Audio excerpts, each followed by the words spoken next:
Good morning, everybody. Since UNESCO declared 2019 the Year of Indigenous Languages and followed that up by making this the Decade of Indigenous Languages, it's been my practice to acknowledge traditional owners in the Noongar language, the language of my hometown, Bulu or Perth. These words were taught to me by Emeritus Professor Len Collard, a Whadjuk Noongar traditional owner.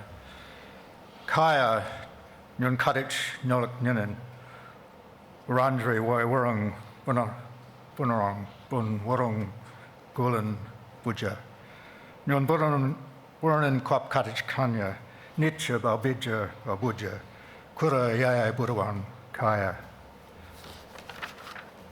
I thank Taweri for organising this important conference and giving me the opportunity to be part of it. Today I want to talk about how the law, and in particular Australia's foundational document, the Constitution, has impacted First Nations peoples. I'll explore our legal history since colonisation and some of the major achievements of the fight for First Nations rights and recognition, which, while including individually big wins, have in no way brought an end to the struggle. I would also like to talk with you about the role that improved civics education can play in ensuring Australians understand our history. Many of you will know that the Law Council's Indigenous Legal Issues Committee is chaired by eminent First Nations barrister Tony McIntyre SC and comprises multiple leading First Nations thinkers amongst the legal profession, including Professor Megan Davis, who co-chaired with me the Law Council's Voice Referendum Working Group. One of the key takeaways relayed to us by this committee about the Voice referendum debate last year was that there's a lack of understanding by Australians about our history and our Constitution. In particular, there's been a failure to understand the experience of Aboriginal and Torres Strait Islander peoples and a significant misunderstanding of the role that the Constitution has had in that experience. Although commonly stated during the Voice debate, it's a complete misconception that the Constitution has treated all Australians equally or fairly. I don't have to tell you that Aboriginal and Torres Strait Islander peoples have been subjected to colonisation, dispossession, discrimination, marginalisation and significant breaches of human rights across multiple areas, historically and in contemporary Australia, not least in confronting the truths of stolen generations and stolen wages, the lack of protection of cultural heritage and land rights, and in the treatment of persons in contact with the criminal justice system and the child protection systems.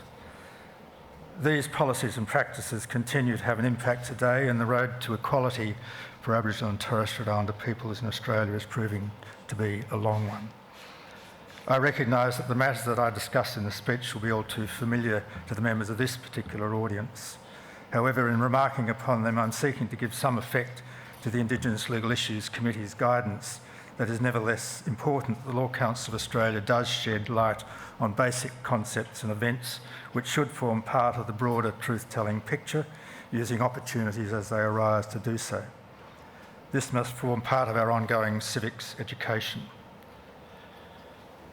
For more than a century, one of the greatest challenges and gaps has been recognition of Aboriginal and Torres Strait Islander peoples in Australia's founding document, the Constitution.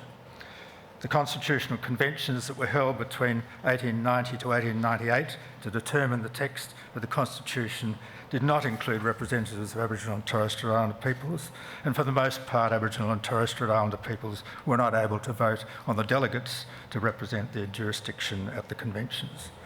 As a result, our founding law did not reflect the interests and aspirations of First Nations communities. Rather, the provisions of the Constitution were premised upon the exclusion of Aboriginal and Torres Strait Islander peoples and inherently discriminatory. As some examples, Section 127 excluded Aboriginal natives from being counted in Commonwealth or state censuses. This meant that Aboriginal and Torres Strait Islander people weren't recognised as part of the Australian population. Section 25 allowed the states to disqualify people from voting on elections on account of their race. This was, of course, used by the states over many decades to exclude many Aboriginal and Torres Strait Islander people from voting. This exclusion was exacerbated in 1902 when the Commonwealth Parliament passed the Commonwealth Franchise Act, which excluded Aboriginal and Torres Strait Islander people from voting in federal elections until they were permitted to vote in local elections. It wasn't until 1962, 60 years later, that the Commonwealth Electoral Act was finally amended to extend universal adult suffrage to Aboriginal people. But it was even then only in 1983 when Aboriginal and Torres Strait Islander peoples were treated like other Australians, with voting made compulsory. And then there was the so-called races power in section 51(26). This gave the Commonwealth Parliament the power to legislate with respect to, and I quote, the people of any race other than the Aboriginal race in any state for which it is deemed necessary to make special laws. As noted by Professor George Williams, Aboriginal and Torres Strait Islander people were not excluded from this section because they were protected, but because it was thought that the Aboriginal issues were a matter for the states and not the federal government. As a result of this exclusion, Aboriginal and Torres Strait Islander people were subject to multiple policies and laws put in place by state governments that have a legacy of trauma and loss. The Protection Acts, as they are erroneously known, implemented across all of the states in the Northern Territory, gave governments broad powers of control over the lives of Aboriginal people. These acts were used to forcibly separate children from their families, control employment, wages, savings, property ownership, control the right to marry and force people to live in missions and on reserves. These Protection Acts and many other legislative instruments resulted in significant human rights abuses, intrusive control, institutionalisation and harm. This harm was significant and has lasted across generations. I understand that Joshua Cromer will discuss the experience of Aboriginal and Torres Strait Islander Queenslanders under these laws in more depth with you tomorrow. So what should we now know about the development of the Australian Constitution since 1901? Despite the discriminatory design that was inherent in Australia's constitutional law settings and the disruption to Indigenous law structures and cultures that it presented, Aboriginal and Torres Strait Islander peoples across the entire country have persevered, advocated domestically and internationally, and showcased remarkable strength, resilience and tenacity when it comes to fighting for their rights and recognition in the Australian Constitution and broader legal reforms. There's much more than could possibly be included in this presentation about how Australia's constitutional history evolved from this starting point. However, at least some key events, amendments, challenges and decisions could be better understood. In response to the constitutional process underway, First Nations persons marshalled early and often to secure better outcomes for their communities. In 1900, for example, the Aborigines Protection Society suggested that Federation offered a chance for Australia to adopt a comprehensive and uniform native policy to benefit Aboriginal people across the country. Although these appeals were ignored, the demand for change grew. In the 1930s, William Cooper and his colleagues established the Australian Aborigines League, the AAL, to lobby state and federal governments on behalf of Aboriginal people. Throughout these years, Cooper gathered nearly 2,000 signatures from First Nations peoples for a petition to the King, calling for First Nations representation in the Australian Parliament. This was an extraordinary achievement. On January the 26th, 1938, 150 years after colonisation, the AAL and the Aboriginal Progress Association declared a day of mourning and held a landmark conference to draw attention to the treatment of First Nations peoples and to request full citizenship status and rights. In 1944, the post-war Reconstruction and Democratic Rights Referendum, otherwise known as the 14 Powers Referendum, was held. One of the 14 powers sought to be changed by the Curtin government was the power to legislate for the people of the Aboriginal race.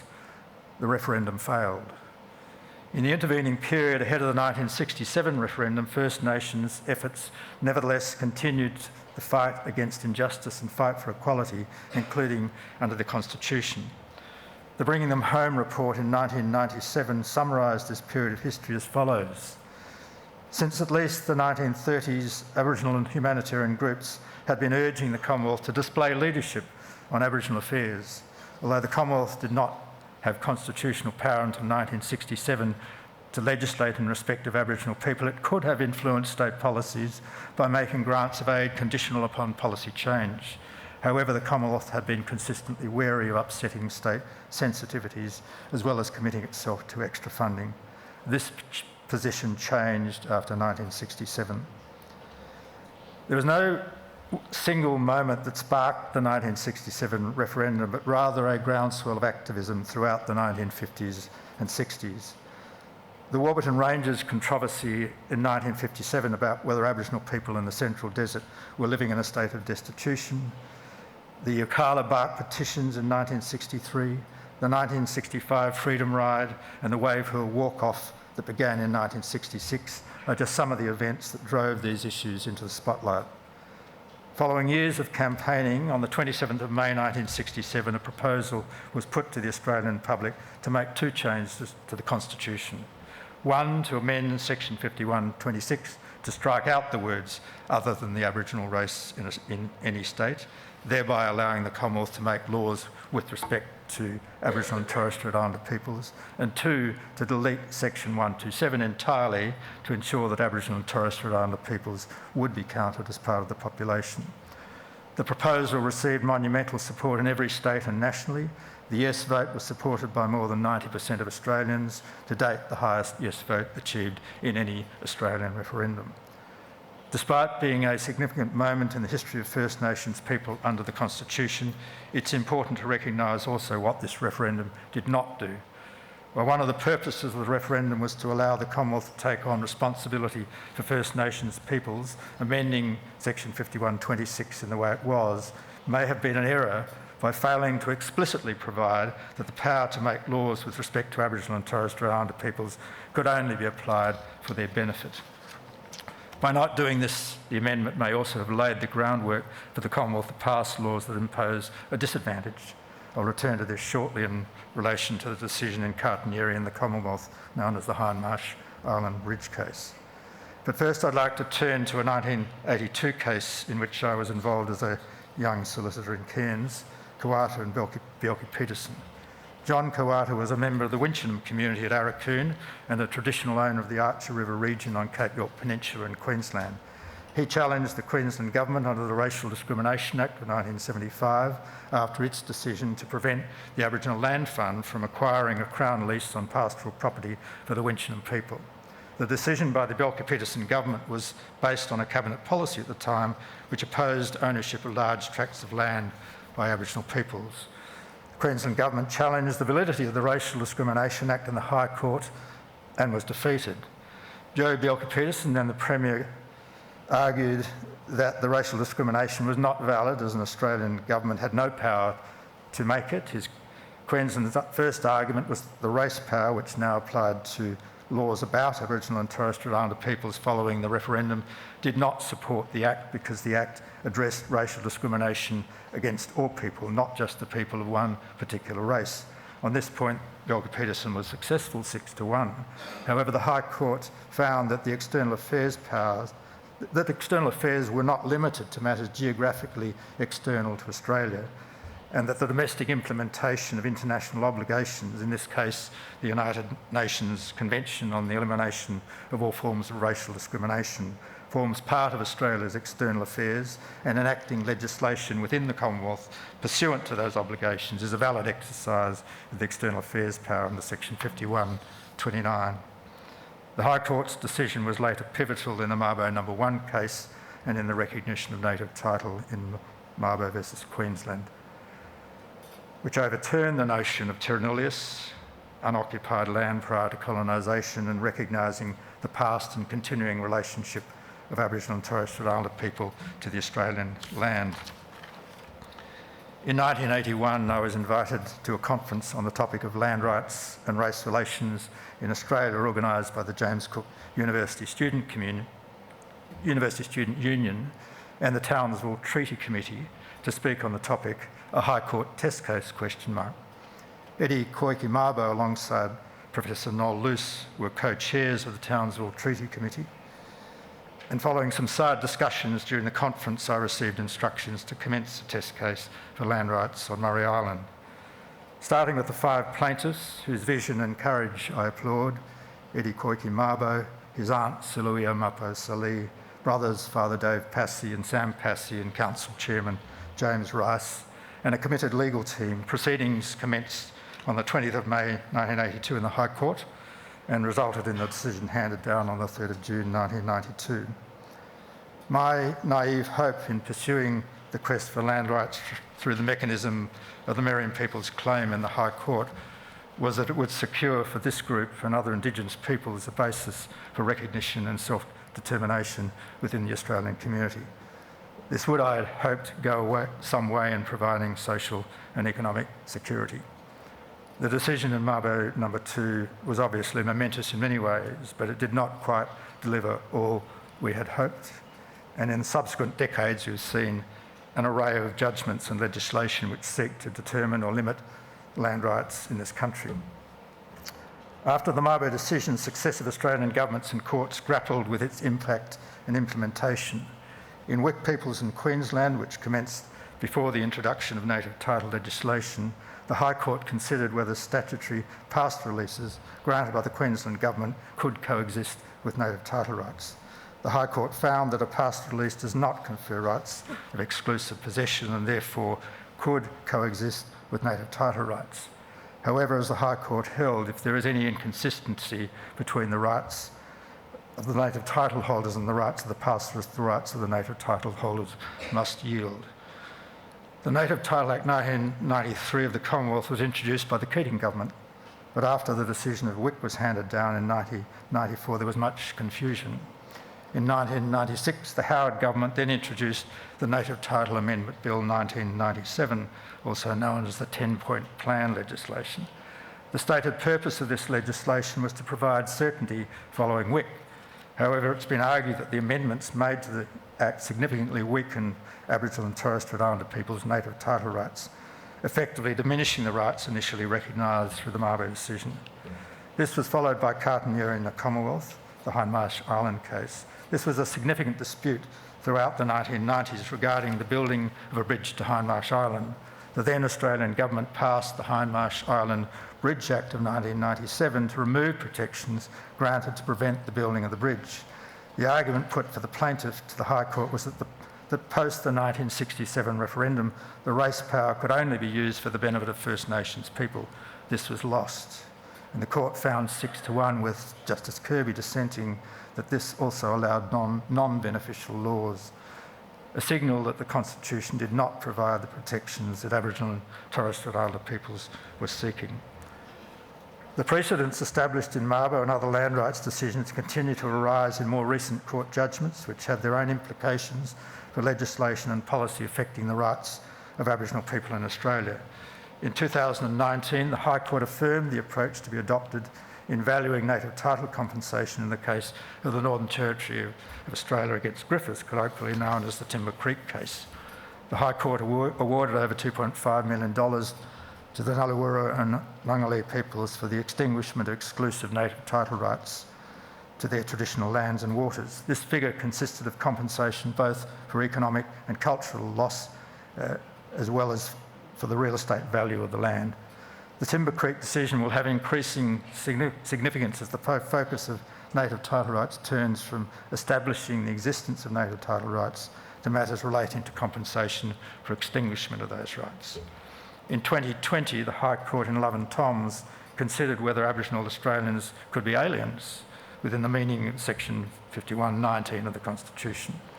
A 4-3 majority held that Aboriginal Australians are not within the reach of section 51(19) relating to aliens and naturalisation.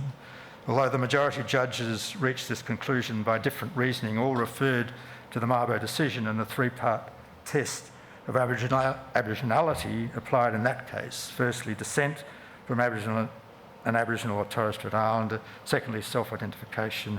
And thirdly, recognition by the local community and the common law recognition of Aboriginal people's unique connection with their traditional lands and waters as the basis for regarding Aboriginal people as belonging to Australia and therefore outside the meaning of alien. If you're interested, I'll encourage you to read my article, Indigenous Equality, The Long Road, in the Griffith Journal of Law and Human Dignity, where I unpack in more detail the court's consideration of native title rights since the 1990s.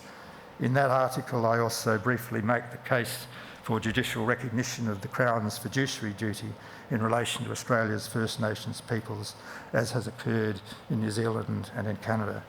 For example, in the Crown and Sparrow, the Canadian Supreme Court found that the exercise of Indigenous rights could be regulated, but the honour of the Crown required that there be a valid objective for such legislation beyond the extinguishment of Indigenous rights.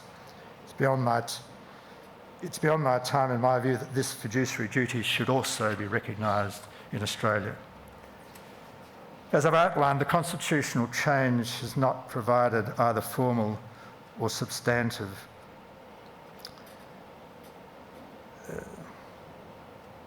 rights to Indigenous people. And in an attempt to rectify this, as you're well all aware, powerful First Nations leadership and painstaking community consultation over more than a decade has led to the development of the Uluru Statement from the Heart, which sought constitutional reforms to empower First Nations,